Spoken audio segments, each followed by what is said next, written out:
All right, guys, we got a good show for you today. First episode back in a while. Today we have Elijah, Martin, and Nicholas Boyd. So it's been crazy, past week for you guys. I mean, you won the Conference USA.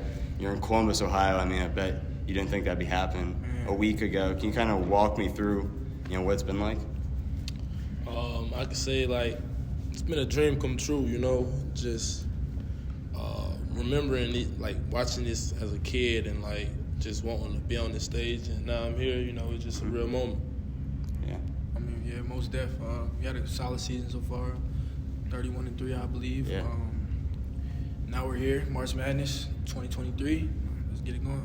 I mean, if I were you guys, I don't know how you feel about it, but I feel like a lot of teams, a lot of people, they undervalue what you guys are doing. Right. They look and they're like, oh, you're in a small conference. Right. But, when I look at your guys' team, I think of Loyola, Maryland, and teams like that who've made it, far. Why do you think you guys don't get as much, respect as some of these other teams? Because, you beat big teams. Yeah, I just think overall, just our university's history, it's not really known for basketball and stuff like that. So, at the end of the day, people can always give us the short end. Yeah. But, if you look at our resume and stuff like that, the numbers, and I know people are into the numbers, like the net ranking and stuff like that, it speaks for itself. We're top 25 in the country right now. So, it just speaks for itself, and all we could do is just go out there and perform.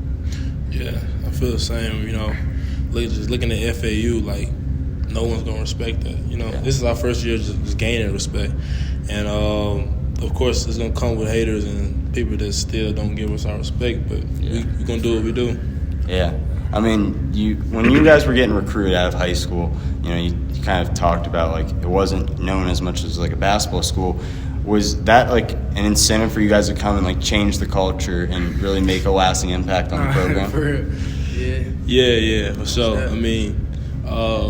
Me and him came in the same class, same as John L. Davis and Giancarlo Rosado. And we just had talks we're going to make this a basketball school, And we, during that, we had, some success. We had fun. Years, but we really talked about this and, and it's happening. So it's just, the power just to talk, you know what I'm saying? Just speaking things into existence. During the recruiting process, when you guys were going through all that, was there anything that stood out about FAU, facilities or the equipment they had? Man, no disrespect to our university, but if you came to you been to a game, we don't have the best arena. It's cool, the court is cool and stuff like that. So, the campus is beautiful though. If you go out there, Boca Raton, the city is beautiful. Yeah. So that speaks for itself, and that kind of I'm pretty sure we were in COVID, so we couldn't really take visits and stuff like that. But just seeing it on camera and stuff like that, and looking it up on the internet, the campus is beautiful. But when it comes to the facilities for basketball and stuff like that, it's not really good. But overall, just the coach, Coach May, man, he's a good guy. He just gave us a at-home feel, and that kind of sold me. I feel that because I work for the football team at Ohio University, and when we travel and stuff, you see all the different aspects of everyone else has a little bit better than you, or and you just look at it, and it's at the end of the day, it doesn't matter because you guys are clearly winning, and you have that It's bond. a chip on your shoulders, honestly. As long as the culture is good, I think that's probably the most important thing. Yeah, we use that facility stuff. We use that to we use it as motivation. We want to work to get that. Because when we go see other teams, we see they weight room, they marina and stuff, and it's man, these guys can't do nothing with us. Why they got this, why they got that? You know what I'm saying? We ain't really hating on that, but we just use it as motivation. For sure. Yeah, it's kind of fun. You know what I'm saying? It's kind of fun. We definitely use it as motivation. Yeah. So I went to the first game against Lynn, and then afterward it was Ole Miss. Right. You've only had a few losses. Do you look back to those kind of games, see how you guys can really improve, on the season? We came a long way from there. I want to ask you, you came to the first game and stuff like that. What did you think we would be right here right now? I'm honestly, I'm be honest. Just off Lynn, I know Lynn is kind of a hard test. I'll keep it, I'll keep it a buck with you. So you guys won 19-15. I thought it was the same type of team, a middle of the pack, and it's cool to see you guys progress. Right. The team you guys are now. Just at shoot around, it just looks like such a connected unit when I'm out there. That was just a cool experience just to watch what you guys do and everything. Yeah. Does Coach May have a big thing on that? Man, he's the reason. On like the culture and like why you guys are who you are now. He's humble as heck. Like yeah. you ain't never like personally, I never really met a more humbler person in my life. Like, dude, I mean, you use that shoot around, you see him out there rebounding, and he's working out the players and stuff like that. Like that's you don't really find that type of stuff with head coaches. So I mean, that's another reason why we are where we are, just because of his attitude and his humbleness. It rubs off on all of us and the assistants and everybody who travels with us. Yeah.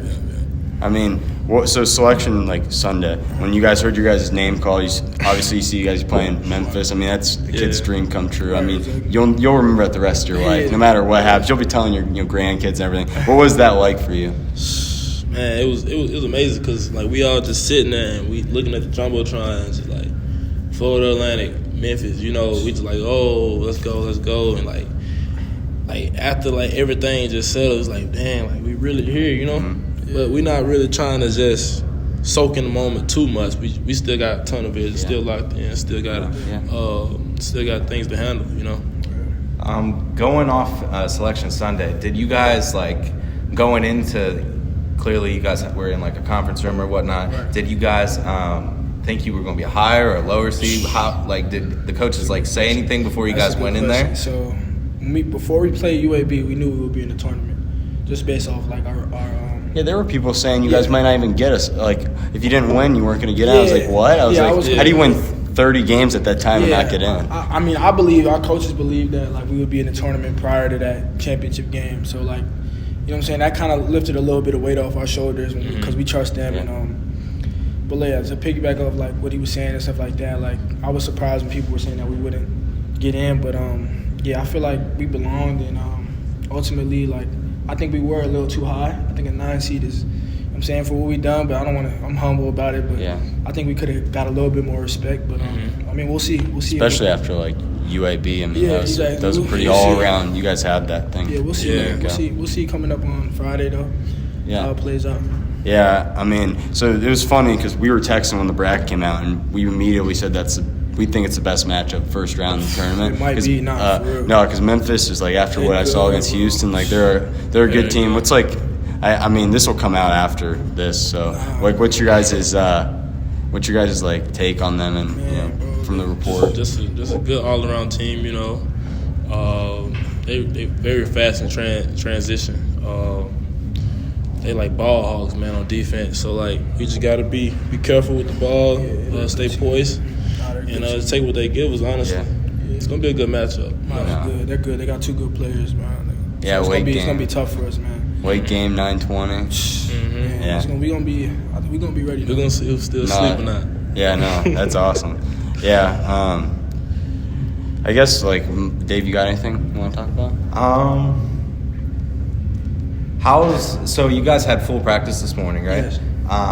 Clearly, we just came from the shoot around. Is there anything really else that goes on while you guys are in the hotel, or is it more like just rest and eat well? Yeah, exactly. You hit it right on the head. I mean, I thought honestly we would be doing more. Yeah. Just because like I never been to the tournament. You just hear like all this stuff, but like honestly, it's pretty much like the same as like a regular traveling. Traveling day, other than the shoot around and the fans there. Yeah, just for the rest of the day, we're gonna chill. We'll probably eat dinner in a little bit. Watch some film on them again, and kick it up for the night. And then, I mean, we got a long way till game time, but just rest up until about. I mean, we'll probably leave here about 7:30 or something like that. So. I got a couple of questions. So we have like half of our viewers are like high school kids that are trying to be be college athletes or in high school right now playing. What's like one piece of advice you give a kid, because you guys are standing here now, and I bet you guys when you were little you could never like actually. You never like damn. I could say just sacrifice time, sacrifice money, sacrifice your body. I mean, you're gonna have to work. Honestly, you're gonna have to work to get to the next level.